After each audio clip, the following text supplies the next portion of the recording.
This podcast replay is brought to you by East Coast Public Adjusters. There's only 10 months left to reopen your IRMA claim. Don't settle for less. For a free inspection, call East Coast Public Adjusters at 855-GET-ECPA. We kind of talked a little bit about that last week on the Raiders. And we have Howard for you, sir. It's a beautiful thing. Howard Balzer, the legend, baby. You can follow him on Twitter, hbalzer721. Go to balzerfootball.com. You can also catch him on Sirius Radio. Kind enough to join us now. Howard, good afternoon or good morning, my man. How are you doing? Doing great, man. Doing great. How are you doing? I cannot complain, my brother. What do you think about the whole Jerry Jones situation? Where is he now? Is he drawing a line for his puppet at this point? Yeah, I guess we can read into that and figure that he might be. Was he doing that? Was he just, typical Jerry and being emotional after a tough loss? Who knows? But obviously, there's games left in the season, and if things don't go their way, then there could be some issues there. But that's Jerry. I mean, that's the way Jerry rolls, and there's a lot of reasons why this team hasn't done a whole lot in the last 2 decades, and that goes beyond coaching. There's a lot of other reasons for that, but of course, Jerry doesn't usually look at those things. He's at times often looking to point fingers, and so it'll be very intriguing to see what happens with that team the rest of the way. And it was also interesting that yesterday morning, I think it was kind of like throw some darts at a dartboard type of thing, but there was speculation Sunday morning that if Jason Garrett is not brought back by the Cowboys and if Pat Shurmur isn't brought back by the Giants, then Jason Garrett could end up in New York with the Giants, which I'm sure Jerry Jones would not want to have him coaching against him in that division. But it's kind of ironic that the day a story like that gets kind of just tossed out there for fodder, this happens during the game, and Jerry says the things he did afterward. Howard, here's the thing I have that I'm not sure this is such a big deal why we should be surprised. I talked about this with the Raiders, that when you looked at their record, it was a fraud because they had beaten Denver, Indy, Chicago, Detroit, the Chargers, Cincinnati, and their losses were Kansas City, Minnesota, Green Bay, and Houston. And I looked at Dallas, and it's the same thing. Their wins are against the Giants, Washington, Miami, Philadelphia, the Giants again, and Detroit. And their losses were New Orleans, Green Bay. They got routed by the Jets, Minnesota, and New England. When they play the good teams, they lose, kind of like the Raiders.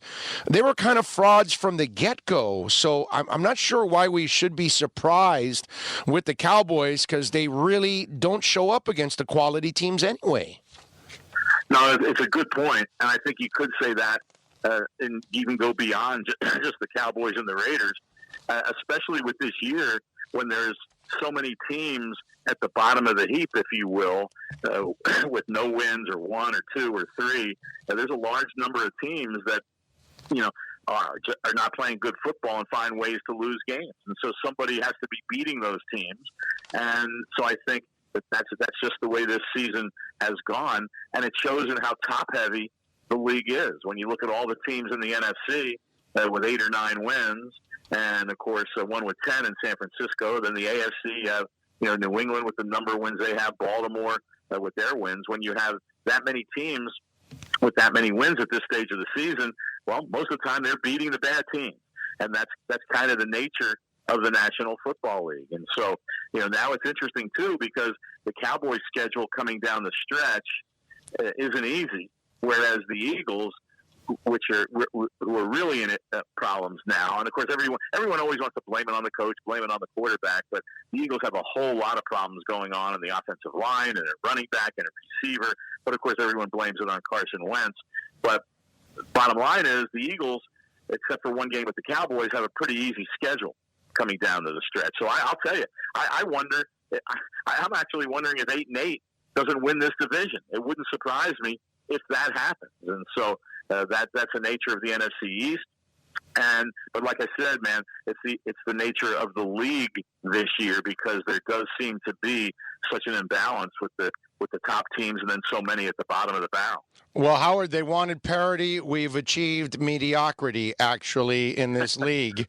No, seriously. So what? The league's got to do something because it's become very NBA-ish. And this year, the NBA actually is. You really can't even pinpoint the champion this year. There's actually more teams than ever that got a shot at a title this year in the NBA, where normally I could tell you this team's going to win it and that team's going to lose it right at the end, and you can nail it. In football, we've gotten to the point where it's only a few teams, and then there's a lot of bad football being played. The league has to be concerned about that. Well, I don't know that it's that much different than it's been in the past, and I think this year is a little bit different in terms of what I was pointing out, but. You do have, teams playing younger quarterbacks. You have a lot of that. You have a team like the Jets that is playing a lot better over the last few weeks, and who knows where things might be if Sam Darnold hadn't had that bout with mononucleosis. But, even a team right now that's 3-8, when you look at losing some close games, and that's normally what separates things in the NFL. Heck, if you're 3-8 and you had a bunch of close games and you won 2 of them, and instead of losses, well, all of a sudden you're 5-6. Instead of 3-8. So that's the nature of the NFL because they play so few games. But I'll say this. As we come down the stretch and have very important games and we get into the playoffs and all these really good teams are in the postseason, everyone's going to forget about everything else and be talking about what a great postseason and unpredictable postseason it might be because so many of the teams are close. And so, like I said, it's kind of the nature of the league. It's going through a little bit of a transition process, as I noted, with young quarterbacks. It's funny, like with the Giants and John Mara, we're upset where we are and all that. Well, you're playing a rookie quarterback. Someone should say to John Mara, go back and look at what happened when Eli Manning took over the Giants as a rookie back in 2004 and see how bad they were for the rest of that season. And then it started to turn around. So that's the hope of these teams with these young quarterbacks and new coaches. That's another thing. That to me, that's the biggest issue with the NFL is how often these owners change coaches. And then when you get these new coaches that weren't with very good teams, all of a sudden those teams don't all get better immediately. And that's certainly the case this year with a lot of the newer coaches not doing very well. When you turn over your coaches so much and turn over coordinators, it's awful tough for teams to have any continuity, and I think that's a real issue in the NFL. Oh, no doubt about that. Howard Balzer, by the way, joining us here on the program, and you can follow him on Twitter at hbalzer721. Go to the website, balzerfootball.com. You can also catch him there at Sirius Radio. Is it no doubt right now, Howard, that San Francisco is the best team in the league? It sure looks that way. And obviously we've all had questions as they've gone along the season. And as many noted, going into this 3-game stretch that that they started last night against Green Bay, okay, let's see what they do in these 3 games. Let's see what they do against Green Bay, and then now they go on the road at Baltimore and at New Orleans. Let's see what happens there. But they don't seem bothered by any of it. And to win in such dominating fashion the way they did last night was obviously tremendously impressive. And now, like I said, they'll go to Baltimore, but of course Baltimore will be on a short week after playing tonight against the Rams. So they are playing at a tremendously high level, and the defense, that defensive line has been great. They've been winning games despite some injuries in the offensive line and at some other positions. But it's also shown how important George Kittle is to that team. The last 2 weeks they were okay. They still managed to win one of them, but they weren't as good as they've been, especially on offense. And then last night we saw what a difference he makes. But they very well they very well might be the team to beat. Having said that, New Orleans is still darn good. Obviously, Seattle beat San Francisco, and that those two teams meet in the final game of the regular season. That one might decide an awful lot as we go forward to the postseason. So they'll have their challenges, but right now they are doing a tremendous job and very well might be the best team in the league. Did you see this coming from John Lynch? Because I got to admit, No. Howard, he proved me wrong, because I thought, okay, another ex-player on TV, you're now going to go hire the guy that just says what to do, but he has no experience. And I'm thinking, okay, this is going to be a disaster. And the Yorks have been a disaster, yada, yada, yada. And wow, John Lynch bamboozles the Bears in that Trubisky move. Everything he's done, he's able to get Garoppolo. I just, it's blown me away how good John Lynch has been as an executive. It's really been impressive, as you note. And the one thing that they did was they essentially built the team starting with the defensive line. Obviously, there were other moves, and Garoppolo was a big one, no question. But they decided to build that defense, and especially on that defensive line. And they are just, man, they just never stop. They're relentless, and that's been a big part of what they've done. They also, and you give the York, credit for this. First, they signed both, Shanahan and Lynch to 6-year deals, and basically said, "I know it's going to take some time, where there's going to be growing pains, but we'll have patience." And that's the hardest thing for an owner to do. That's the hardest thing for a team to do when you have, two just mediocre or bad years in a row. And you're wondering, boy, is this thing really going to work? And so, yeah, I thought the 49ers would be better this season, and obviously a lot depended on Garoppolo's health. But no, I don't. There's no one could have predicted that this team would be, 10-1 at this point in the season, and just they don't, look affected by anything. No matter who they're playing, no matter what it is, they just go out there and play their game. They get injuries at running back, doesn't matter. Injuries at receiver, doesn't matter. They just get it done on a weekly basis, and I think a lot of that is that patience that they've had to get through the tough times, and not be concerned that someone's right around the corner saying, "Okay, it's not working. We're going to change everything." Well, that didn't happen, and I think that's a good atmosphere to have in an organization. You rarely see that other places. Boom, bad year for some. Hey, look how many times we've seen coaches fired after 1 year. I mean, that's just insane. I mean, how do you hire a coach, and then the reason you're firing and hiring a coach is because you weren't very good, and then all of a sudden think it's going to be great in year one, and yet we see coaches being fired after one season, and rumors this year there might be coaches fired after one season. When you keep doing that, you just foster an atmosphere of instability, and it's incredibly hard to be. It's hard enough to be consistent in the NFL, but if you foster that atmosphere of instability, then it's almost impossible to turn it around. Howard Balzer joining us. Howard, I've covered the league now. This is my 30th year now doing this crazy-ass business, and you've been at it longer than I have, actually. And one of the things that I commend the kid, he's from our backyard. He's doing something phenomenal, and right now he's proving me wrong in a big-time way. But I still think it's going to end, and it's going to end badly, and that is Lamar Jackson. He's doing something that we've never seen, but my problem is, Howard, when your quarterback is running 200-plus times a year, if that's the way he's going to live, then I think it's going to be short-lived, and eventually a haloti nada is going to catch you in the open field, and he's going to break you in half, and all this fantastic play that we've been watching is going to end with a quickness and with a loud thump. I'm afraid of that for the young man, because that's what happens to running quarterbacks. Your thoughts on that? Well, it normally does. And certainly that was a concern that many had, and one that I've talked about on many occasions, how difficult that can be. The one thing I see in Lamar Jackson is that, at least so far, and granted, it's still a small sample size, it's basically one full season as a starting quarterback is what he has now on his resume. But the one thing that he has shown the ability of, and a lot of people talk, and his coaches and a lot of people talk about his vision that he has on the field.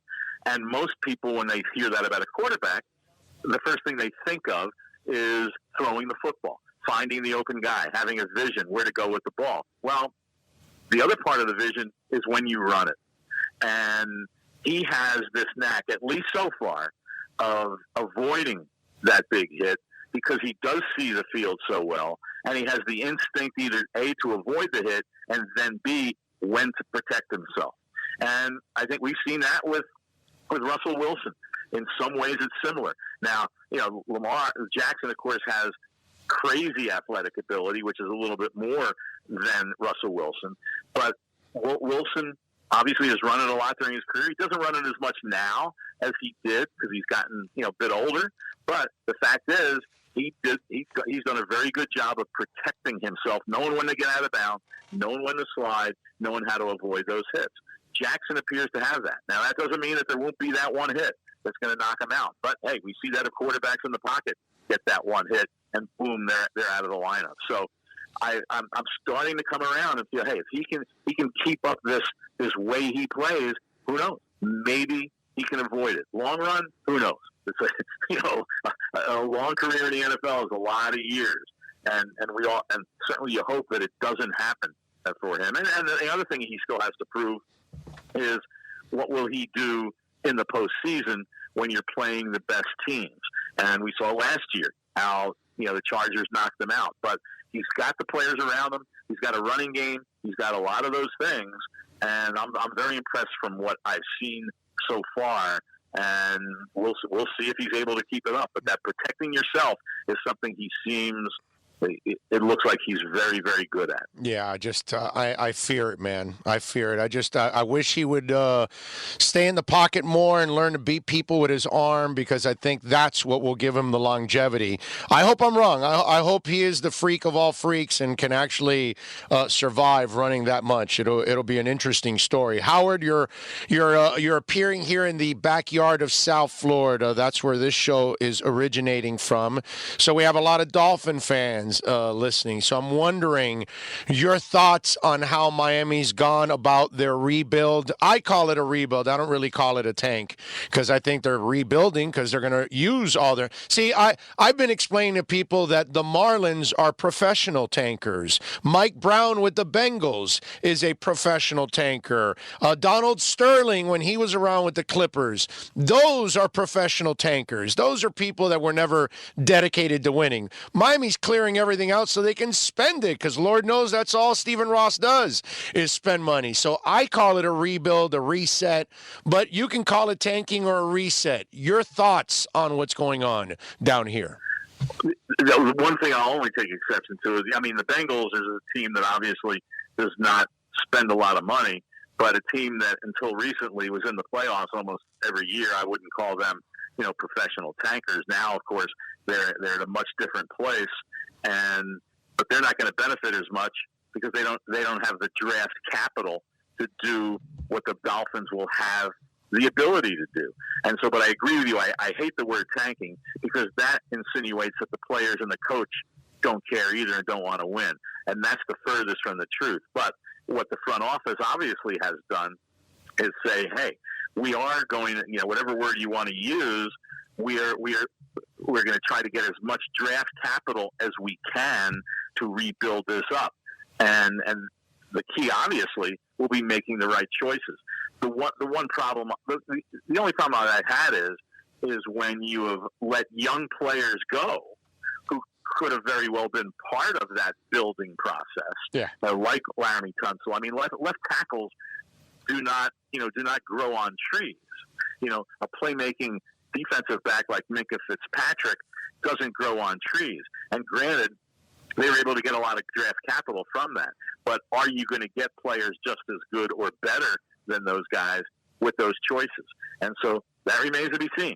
Obviously, they've got a lot of picks in these next 2 years. Maybe one of the savviest moves they made was the trade for Aqib Talib, because they get a draft pick out of that, and they might get a compensatory pick if another team offers them some pretty decent money as a free agent. But they had nothing to lose except about $4 or $5 million, and Stephen Ross obviously didn't care about that. But bottom line is, it'll all come down to the choices. Will they make the right picks? And we won't know that answer for 3 or 4 years. And so it'll be interesting. It'll be interesting to see. But I do at least like the way that this team has played hard under Brian Flores. I think it's hard to judge him on that, on overall. I mean, on in his first year as a head coach, but players are playing hard for him. The fact he has 2 wins and has had opportunities in other games with absolutely no talent compared to because even Cincinnati at 0-11, they have way more talent than Miami. I mean, the lack of talent in Miami and the fact that he's made them competitive, to me, I think Brian Flores has done an excellent job overall. No, I agree with you. And, we'll see once assuming they get really good players that enables them to, to be able to compete better with teams. And, they're usually competitive in the first half. We know their second half problems, and that's usually when better teams just take control of games. So when the talent does get better, if in fact it does, then we'll really be able to judge. But like I said, it'll all come down to, using those picks and using them, correctly. And of course, making sure you have the quarterback that you believe that you can build around. And is that Josh Rosen? The jury is out on that. Obviously, chances are they're going to draft another guy, and we'll see if that's the right choice. But again, drafting a quarterback is only part of it. You obviously still have to have the pieces around that quarterback for him to be successful. We'll wrap it up with this. What do you do with the Tua situation? You're Miami. You got 3 picks in the first round. Are you spending any of those 3 picks in the first round for Tua if you can? Well, if it gets down to a further round and he's still sitting there, then I might take a chance on that. But there's going to be a lot of risk, and a lot of teams are going to be doing a lot of soul searching with him, because the biggest thing is that, and no one talks about it all that much, but when you have a dislocation like that, and granted you can fix it, everything looks good right now, but when you have that first dislocation, there's more of a propensity for it happening again down the road, and having it happen more. And then other things can occur. There can be arthritis. There can be other things that are going to affect the guy. So this is going to be a very, very intriguing story. But a team that's rebuilding like the Dolphins, of course, any team that's going to have a high pick, you can argue, well, if they're looking for, one of the reasons they need a quarterback. So I think a lot of teams are going to have a very difficult decision there. But if I'm the Dolphins, I say no. I'm going with nothing's a sure thing, and everything is somewhat of a risk. But a risk like that, to me, is not worth taking. You've got to go with someone else, some other quarterback that you feel you can build around that can be just as good as him when you get to the NFL. And obviously, history has showed us there's not one quarterback every year, and that's it. Teams get quarterbacks in the first round, second round, third round, wherever it is. And so I think that they need to be looking at someone else besides Tua when the whole draft process truly begins after the season. He is Howard Balzer. Follow him on Twitter at hbalzer721. Go to the website, balzerfootball.com. Howard, as always, thank you for taking some time, my man. I really appreciate it. Anytime. Always enjoy joining you. Take care. Thank you. There you go. Howard Balzer, man. Good stuff there. Good talk. This podcast replay is brought to you by East Coast Public Adjusters. There's only 10 months left to reopen your IRMA claim. Don't settle for less. For a free inspection, call East Coast Public Adjusters at 855-GET-ECPA. This podcast replay is brought to you by East Coast Public Adjusters. There's only 10 months left to reopen your IRMA claim. Don't settle for less. For a free inspection, call East Coast Public Adjusters at 855-GET-ECPA.